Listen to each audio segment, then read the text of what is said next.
नमस्कार। पिछले एपिसोड में मैंने आपके साथ अपनी पुस्तक प्रकाशन की खुशी साझा की थी और आज अपनी पुस्तक के बारे में चंद शब्द आप सभी के साथ शेयर करना चाहती हूँ।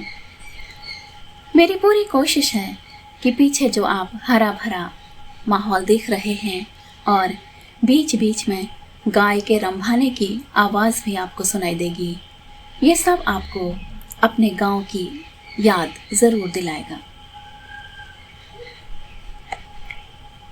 गांव में सूरज उदास है, उसके किरणों को मुस्कान उधार देने वाले बच्चे अब नहीं दिखते।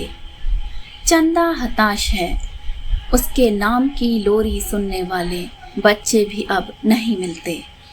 वे सारे शहर में हैं जहां चंदा, सूरज और उनके बीच कंक्रीट की ऊंची ऊंची दीवारें हैं। बचपन से ही भागम भाग है। कोरे कागज को मनचाहे रंगों से भरने का एक छोटा सा प्रयास है यह कहानी संग्रह। पुस्तक में मेरी कुल 13 कहानियां हैं।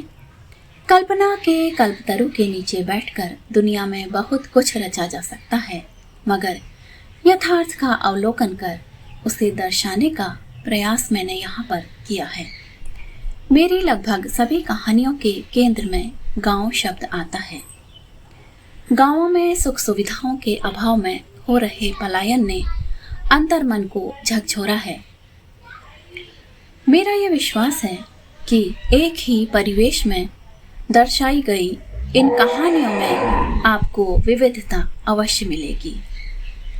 गांवों में विकास कार्य हो रहे हैं, रिजॉर्ट्स बन रहे हैं, मगर गांव अपने मूल स्वरूप को कहीं खोते जा रहे हैं। गांधी जी कहते थे, भारत की आत्मा गांवों में निवास करती है, मगर जब गांव ही नहीं बचेंगे तो भारत की आत्मा तो छटपटाएगी ना अवश्य। विकास की जो बयार बही है, उसकी सबसे ज्यादा मार हमारे गांवों पर पड़ी है।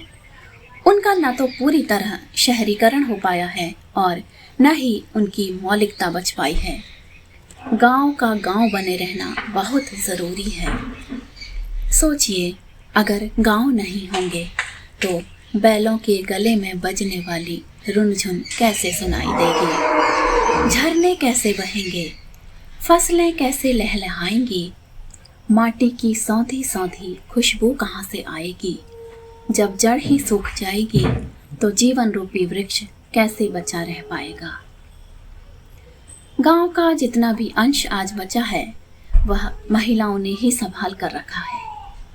इन कहानियों में महिलाओं के मन की उलझी सुलझी गिरहें हैं, अनुभूतियां हैं और कहीं कहीं बदलाव की बयार भी है। सुबह के सुर्ख उजाले हैं, शाम के स्याह अंधेरे हैं, पहाड़ के सहज निर्मल सौंदर्य पर प्रहार की पीड़ा है। सच, जब इंसान मौन हो जाता है तो ये पहाड़ बोल उठते हैं। होता है ना यह जिंदगी में हम सभी के साथ।